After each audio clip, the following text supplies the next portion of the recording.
The email came just after midnight. No subject, no message. Just a single attachment. Madison, plea, final, MP4. It was shaky, dark, muffled. But once it loaded, everything changed. A girl, young, bound. She sat slumped on a concrete floor, her arms tied loosely in front of her, her skin pale, her eyes raw and glistening. Tears streaked down her cheeks. Her lower lip quivered. Her chest rose and fell, shallow and fast. She was terrified. And her name was Madison Clark.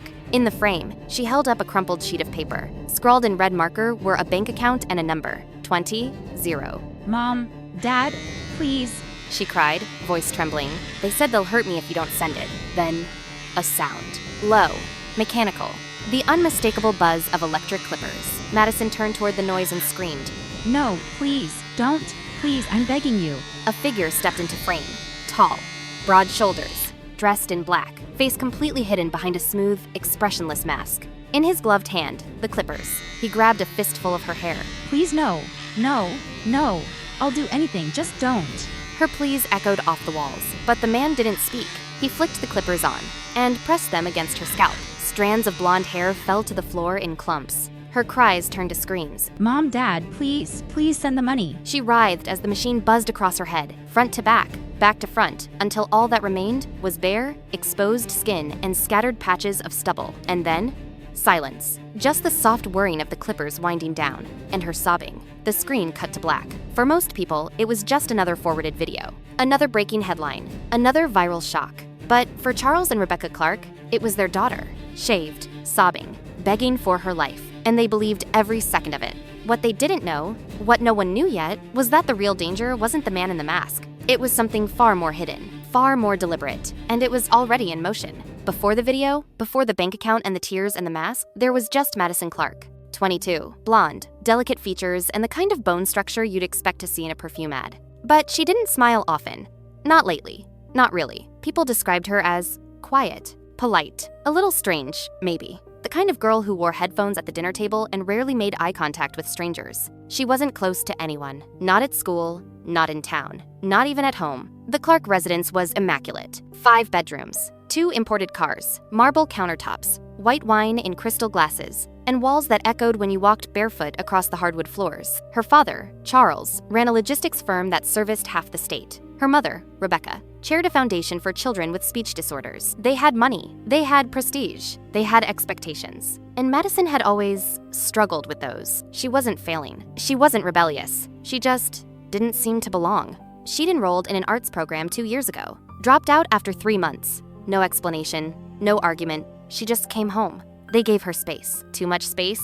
Maybe. They assumed she was still figuring things out, that she'd grow out of it, that she was just another sensitive, misunderstood girl. But something inside her was already drifting, and no one noticed. Then came him. She never mentioned his name, not to her parents, not even to her friends, not that she had many. But she started going out more, coming home later, disappearing for entire weekends with vague excuses. There were rumors, a boyfriend, maybe older, someone with tattoos and leather and the kind of smile that spelled trouble. No one had proof. But something about Madison changed. She was quieter, and at the same time, sharper, colder, like she'd wrapped herself in armor and thrown away the key. Weeks before the video, neighbors said they heard shouting, a man's voice low, forceful, a woman crying. Then, silence. Police were never called. Madison never said a word. She just appeared the next morning with long sleeves and hollow eyes. No one pushed. No one asked. After all, she'd always been a little off, hadn't she?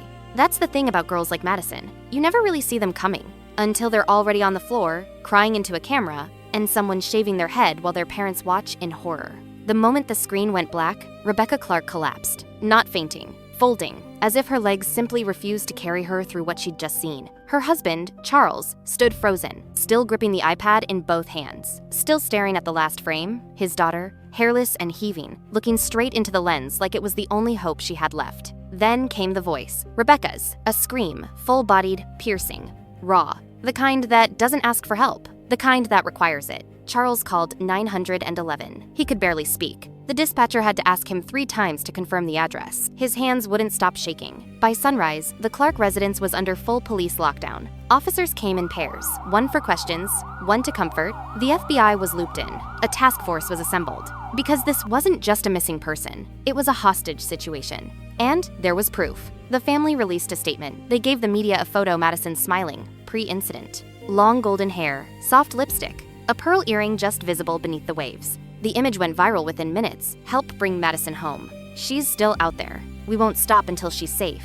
Television anchors cried on air. True crime YouTubers posted hour-long theories within hours. A GoFundMe raised $35,000 overnight, not for the ransom, officially, but for any support the family may need. The outpouring was relentless, so was the fear. Because the masked man in the video, he never spoke, never revealed his face, never gave a deadline. That silence, somehow, made everything worse. Officer Dana Kelly was among the first detectives to review the footage. She'd seen a lot in her decade on the force, but something about this bothered her. She watched the clip frame by frame, paused it, zoomed in, analyzed every shadow, every crack in the concrete, every blinking pattern of light, and that's when she saw it. Just a sliver barely visible in the lower right corner of the screen. A splash of blue, not a bruise, not blood, painter's tape, stuck to the wall. Dana leaned forward. Blue tape meant something had been recently renovated or freshly staged. Not the kind of detail you find in an abandoned warehouse. She paused the footage again, looked at the angle of light hitting the floor, the echo of Madison's voice, the lack of graffiti, the absence of debris. She made a call, and within hours, they had it. The source IP.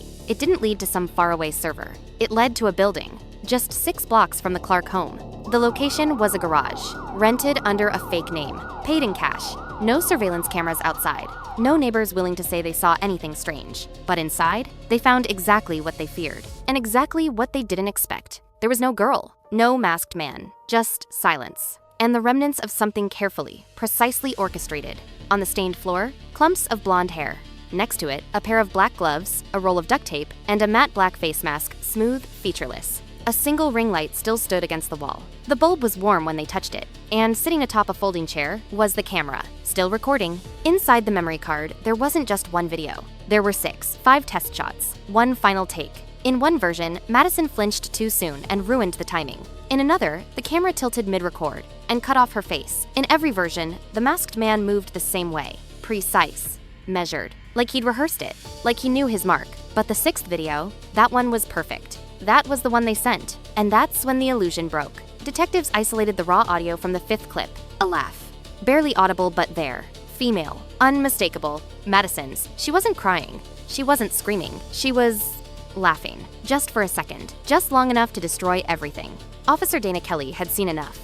The kidnapping was no longer a kidnapping. It was a performance, and Madison Clark had just made herself the lead actress. They issued a warrant the same night. And by morning, Madison and the masked man, later identified as Dante Cruz, 32, were found at a roadside motel 2 counties south. The clippers were still in the duffel bag, Madison's head still freshly shaven beneath her hoodie.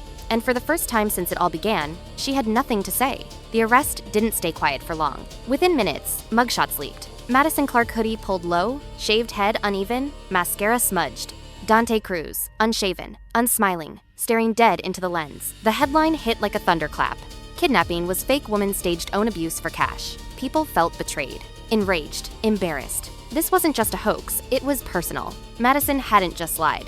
She'd weaponized trust, the kind that lives deep in every parent's nightmare, every community's worst fear. The GoFundMe was frozen. News outlets issued retractions, though not without snark. TikTok creators who had once lit candles and cried on camera now deleted their videos in silence. And still, the footage circulated. The crying, the shaving, the trembling hands. But now, it played with a different meaning. She wasn't a victim anymore. She was a punchline, a meme, a warning. The hashtags turned brutal. ClarkCon, scissor sociopath. Madison lied. Her name trended for the wrong reasons. And her parents were left to absorb the fallout. Rebecca stopped answering the door. Charles canceled all business meetings. Neighbors looked away when they drove past. Church pews where they once sat alone were now mysteriously reserved. For the Clark family, the house became a prison. For Madison, the jail cell was quieter, but not kind. No visitors, no interviews, no statements. Just a court-appointed attorney and the knowledge that millions of strangers now believed she was a manipulator, a narcissist, a danger to real survivors. But something else simmered beneath the outrage.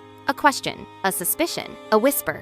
Why would she do it? Some said it was for the money. Some blamed the boyfriend. Some claimed she was mentally ill, broken, desperate for attention. And some quietly weren't so sure. They wondered if maybe she hadn't meant for it to go so far. That maybe she only wanted to be seen, to be heard, for once. And shaving her head on camera, in front of the world, was the loudest scream she could think of. The trial didn't last long. The facts were clear. The footage existed. The confession was signed. And yet, when Madison Clark finally stepped into the courtroom, everything fell quiet. No reporters shouted questions. No one gasped. No one cheered. They just stared. At her scalp, at her hollow eyes, at the girl they had once mourned, now standing in a gray jumpsuit, wrists cuffed, head bowed. She pled guilty to obstruction, to filing a false report, to public fraud, to conspiracy. Dante Cruz faced additional charges. Because of his record, his sentence would be longer. Madison, they said, was salvageable. Young. First offense. Disturbed, but not dangerous. She was sentenced to 30 months. No parole for the first year. Mandatory counseling. Social media ban. Restitution for the state resources expended during the investigation over $218,000. She didn't cry. She didn't speak. Only once, when asked if she had anything to say. Madison looked up. Her voice was hoarse. Measured. I'm sorry for wasting everyone's time. I didn't do it for money. I just didn't know how else to disappear. In the end, the courtroom gave her what she'd asked for from the start. Silence, no sympathy, no spectacle, just a quiet return to the shadows. Rebecca and Charles did not attend the final hearing. They released a statement through their attorney. We love our daughter, but we do not condone what she did. We hope she finds the help she clearly needs. They moved homes 3 months later. New neighborhood, new church, no Christmas cards that year. The garage where the video was filmed was torn down. The footage was scrubbed from most major platforms, but it still exists passed in whispers, stored in folders titled Do Not Open. Some people still watch it, still analyze it, looking for clues, signs, answers. But if you ask Officer Dana Kelly, the one who cracked the case, the one who watched every frame more times than she can count, she'll say the same thing every time. There was no sign, no warning. Just a girl who looked straight into the camera and lied so well, we all believed her. This was the story of Madison Clark, of a scream made viral, of a lie shaved into skin, of a performance so convincing, it became her reality.